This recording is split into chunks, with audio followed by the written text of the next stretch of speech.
We're here at the final Sunday of Monterey Car Week, which must mean it's the Pebble Beach Concours, hence there being a golf green behind me, the 17th, I believe. The Concours it's extraordinary. I've never been to Car Week before, I've never been to Pebble Beach before, fairly obviously, and normally I find Concours difficult. I know cars driving, which is obviously what I particularly enjoy, but the sheer depth and quality of the vehicles here, the things you just won't see anywhere else, is unbelievable. Plus, it's a great place for just people watching and seeing small dogs and supercars.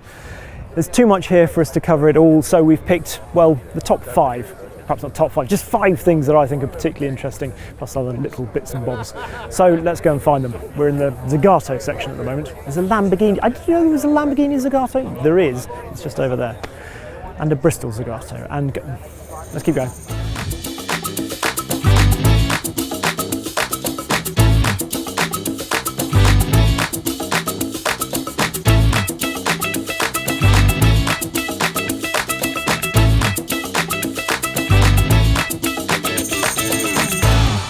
One of my absolute highlights of Pebble Beach is this, the Ferrari 412P, which is owned by James Glickenhaus.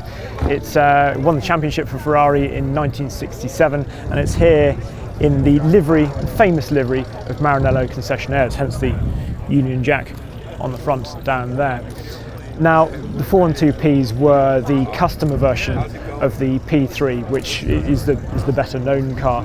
The difference between this is, well, it's got same 4-litre V12 engine, but this is running carburetors rather than the Lucas fuel injection of the factory cars. The reason being that Enzo wanted the cars to be competitive, obviously, and take championship points away from the other teams, but equally they didn't want them being quite as fast as the factory cars and beating them. So it's a typical Enzo Ferrari, really. This car is fabulously original. It's the same, it's the original paint. They've just touched it up from where they found it, but it's utterly stunning, and there are various sort of bits on it. Jim's actually got down here, you can see, and there are the original scrutineering documents from Le Mans for all the competitors at Le Mans. This wore number 23, I think. There's another very cool thing which we'll see just inside the door there. You can see the where the paint has been scratched off, and it looks, well, you see the Concours, surely that should have been patched up, but it's where Lorenzo Bandini was standing there by the door, having his photograph taken for press shots, and his Rolex took the paint off as he stepped away from the car. So they've left it like that because it's, well, why not? It makes it a nice story. So there we are.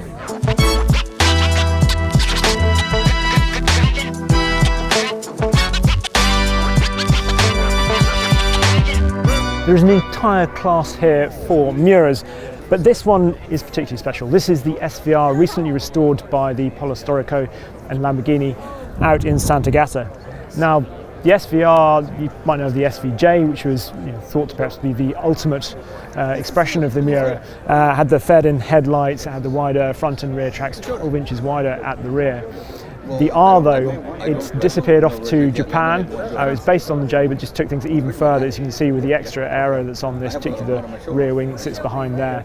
It disappeared off to Japan and eventually came back. It inspired a comic, in fact, called Circuit Wolf, which is pretty cool. And it came back basically in pieces, and they've restored it, and it's here.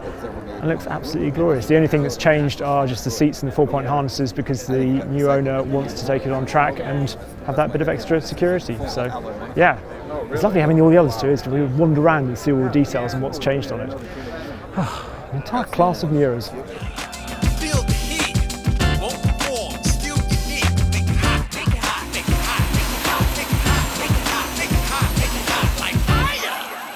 This is the Howmet TX Coupe.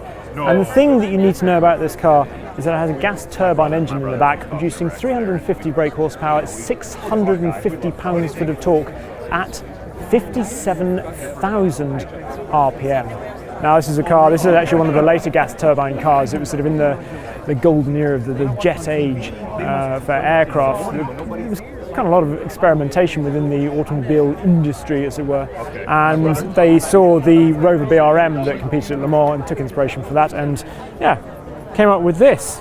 apparently they were incredibly reliable, actually, the jet engines. The biggest thing was working out how to deploy the power. So you had to get on the throttle really, really early in the corner to make it work. But extraordinary thing. Went on to set various sort of land speed records in a sort of a Mark II variation of this over the years. They started up earlier and I've got a bit of footage, so hopefully you can hear that now. Just one of the crazy sights of Pebble. Anyway, in this class there's another car I want to go and talk about, which is just literally next door, over there.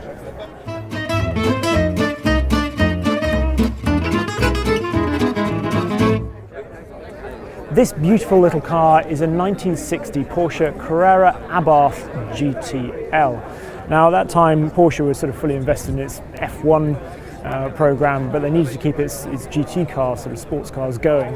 And so they commissioned Abarth to create this new body over a 356. It's all aluminium, and it obviously has a much more sort of low drag look to it than the cars that went before it.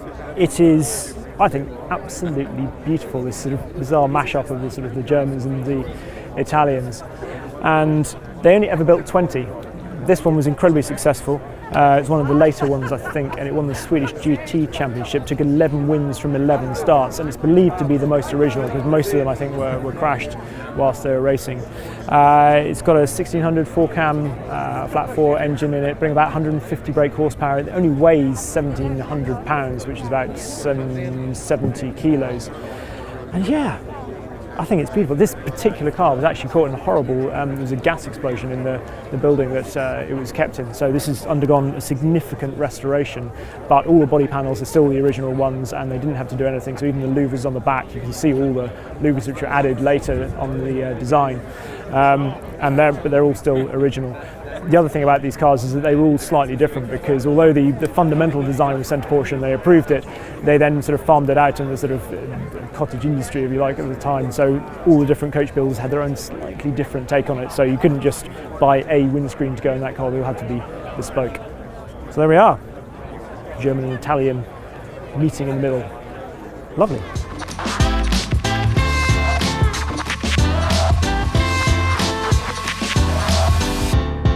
As it's 100 years of Bentley, they have a huge presence here at Pebble Beach, and so I thought I ought to pick one of them, and this one, well, very much caught my eye. I think it's absolutely beautiful. It's one of the Derby Bentleys, it's 4.5 litre, so the Derby Bentleys were built in the Rolls-Royce factory after Rolls-Royce took control of Bentley in the early 1930s. This is coach built by Portu in France. It was also designed by Georges Paulin, who was well known at the time for his aerodynamic bodywork and having a real focus on aerodynamics. All aluminium bodywork, so it saved about 150 kilos. There's another Paulin designed car down over there as well, which is just, I mean, they're really quite distinctive once you know what you're looking at. This car was built for André Embericos, and is known as the Embericos car. And he did 100,000 miles in this car. It was then subsequently raced at Le Mans in sort of the very late 40s and early 50s, raced 3 times, finished 6th once. It's an extraordinary car. It's absolutely beautiful. It set various sort of speed records for Bentleys on the Autobahn when it was first produced. And this is actually, this is a sort of prototype, I suppose, for what became the Bentley Continental. So there, just gorgeous. In amongst all this, there was of course a competition going on, and the judges' favourite was an immaculate, at least until the confetti went off, 1931 Bentley 8-litre Gurney Nutting Sports Tourer, owned by Sir Michael Kaduri. So that is a brief look at Pebble Beach this year. Hopefully you've enjoyed it. They're kicking off with all the awards now, as you can hear. We thought we'd finish up with the hot rods because they're something you just don't really see in the UK, and they are extraordinary. I mean, there can be probably no car more gleaming and pristine than this one here, which is based on a Model T at the front and a Model A at the rear. Just go and have a look at the leaf springs around the back of this. Extraordinary. It has been incredible, and I hope this is not the last time I come to Pebble Beach. Utter madness.